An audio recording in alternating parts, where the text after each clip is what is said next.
Hello, everyone. My name is Dawn, and welcome to another episode of The Chamber Within. How do you express yourself in a way that brings you peace and joy? I mean, in a truly healing way that brings you cathartic release. The way in which I do has always been by writing.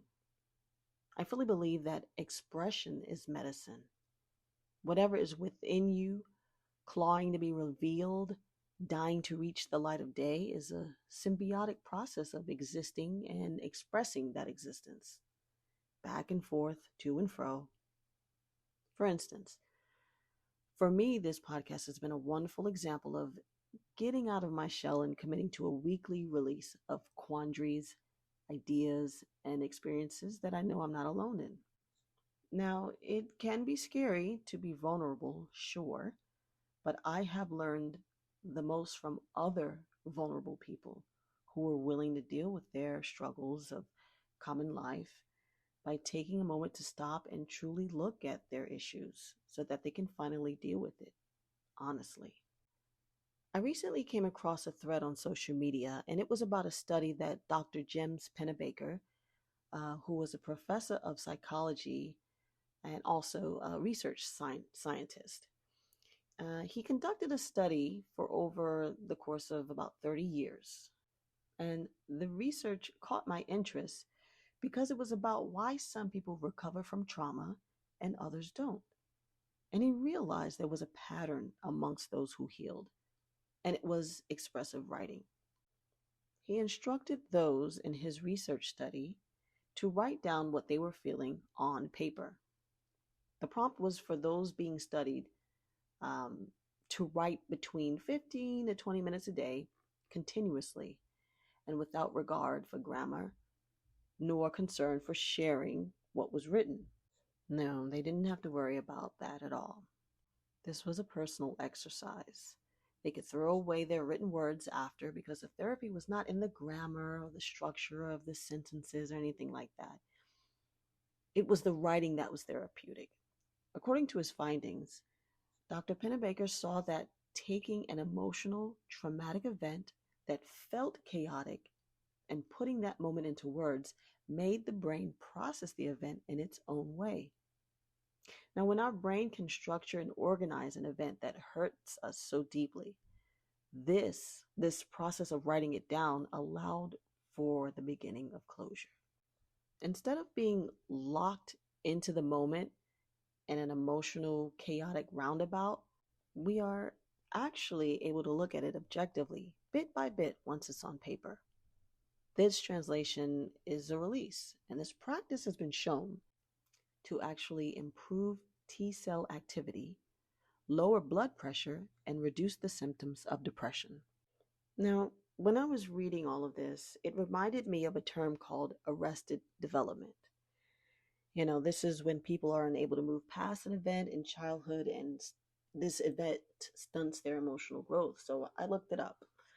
And in psychology, indeed, arrested development refers to a person getting stuck or frozen at an earlier emotional or cognitive stage of maturation, usually because of childhood trauma, severe stress, or an unresolved crisis. And expressive writing acts as a tool to unblock that development. Now, naturally, I think expression is healthy and it is like medicine because it has been my belief for some time. Um, I love writing and reading, so maybe that's why this came across my particular timeline on social media. The fact that writing can help in this specific way is beautiful. However, I will say that yes, you can help to give yourself closure, but the truth is, I couldn't possibly know what kind of trauma I may be speaking to when I offer this up as a suggestion to other people. I know it takes a lot of courage to even look at what ails you, let alone begin to try to unravel and unpack how you have stored it within your own body. The ways you've tried to keep yourself safe and of sound mind in order to live your life, I'm sure, are many. This task of sitting alone and revealing just to yourself the very things that you've tried to lock away in order to not deal can be a major emotional hurdle. And it truly is not beyond me how heavy this emotional weightlifting can be for people. But it is, however, my hope that if you want to, this is just one of the many avenues available on the road to healing. Now, I want to add some personal advice. You can start small. You can write about the argument that still bothers you, or disappointment you haven't quite let go of yet, the conversation you wish had gone differently, and the resentment you keep revisiting. Start to write about things that bother you and then allow yourself to go deeper as you continue the practice. I've done this. I started it years ago, just intuitively. I just had to get it out. I wrote things like, in a direct way, you know, that time you did that one thing that really bothered me, but I never said anything, etc., etc. I actually did it again recently, months ago. So it's not a practice that has died. It's just a way to get from discomfort to peace. I speak directly with no intention of obviously confronting that person, especially if you have no desire to keep that person in your life. It's just a way to compartmentalize your thoughts so that you can move past it.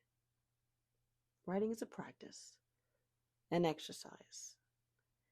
And if you would like to do it, just know that just as you would walk into a gym and attempt to lift the heaviest weight on your first day, you don't need to begin with the most painful thing you've ever experienced.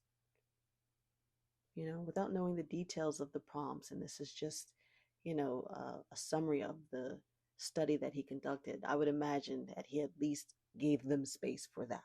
I just thought it was a very interesting outcome on the road to healing, to write as a practice. So as you continue the practice, you may find yourself naturally going deeper. I did. You may discover that your ability to sit with difficult emotions grows stronger over time. I did. Perhaps the larger mountain is still ahead of you, and that's okay. But every step you take toward understanding yourself is progress. I have tons of journaled notes in different devices using different apps because once I began to express my thoughts, it became a habit. Not only that, but it was my own form of validation. I realized that my thoughts and feelings do not need a witness to be real, nor did they need to be rooted in anything other than my own conviction of their value. It's important to me and therefore worthy of my focus. I give them value, and so it is.